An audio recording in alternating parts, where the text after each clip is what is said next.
Kissing Hand by Audrey Penn.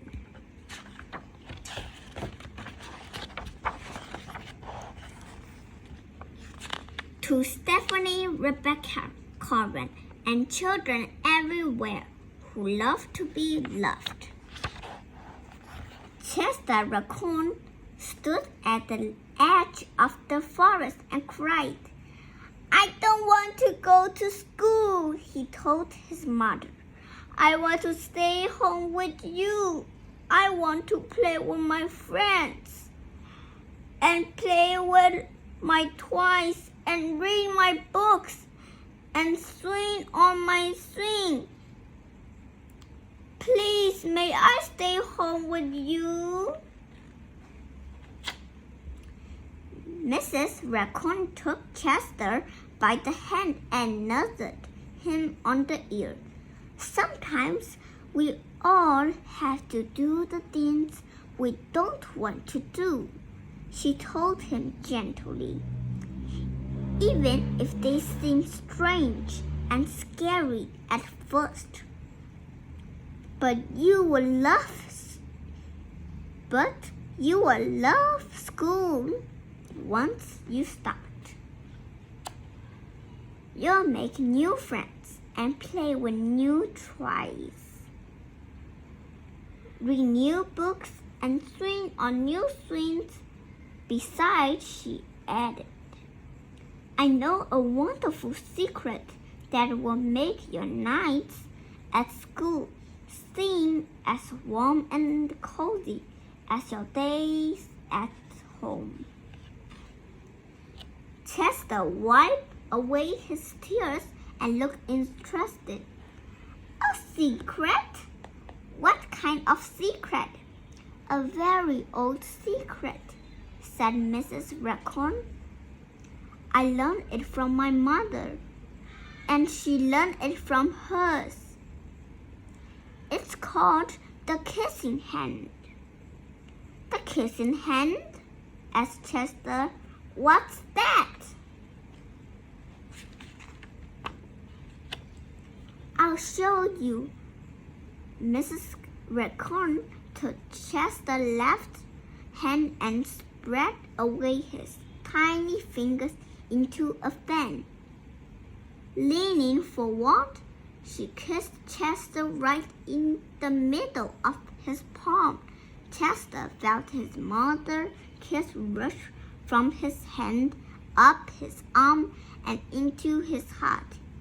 Even his silky black mask tickled with a special warmth. Mrs. Raccoon smiled.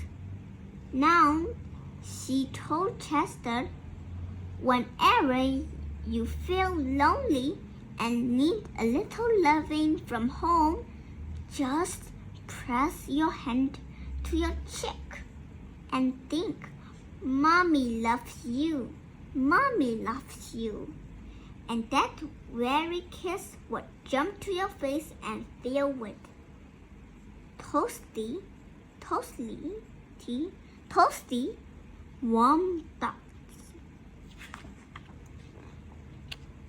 She took Chester's hand and carefully wrapped his fingers around the kiss. Now, do be careful not to lose it," she teased him. "But don't worry.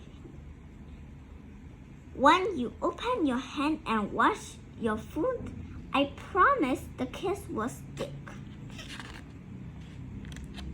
Chester loved his kissing hand.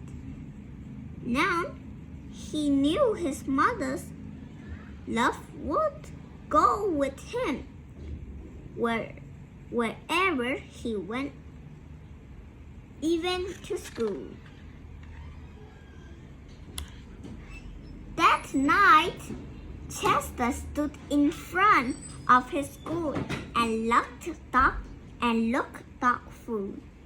Suddenly, he turned to his mother and grinned. "Give me your hand," he told her.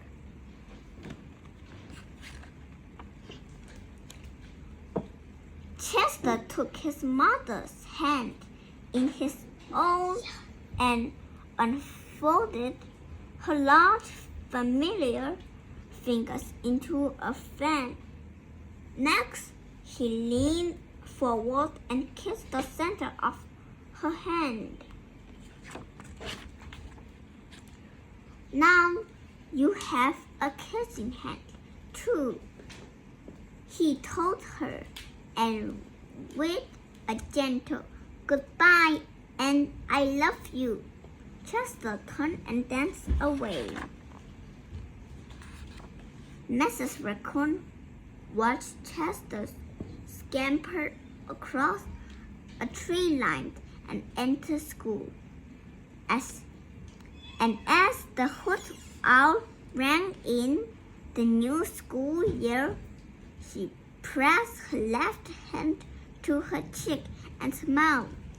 The word of Chester kiss filled her heart with special words. Chester loves you. It sung, Chester loves you.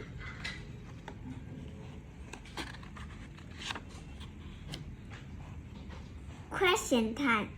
Is it beautiful? The end.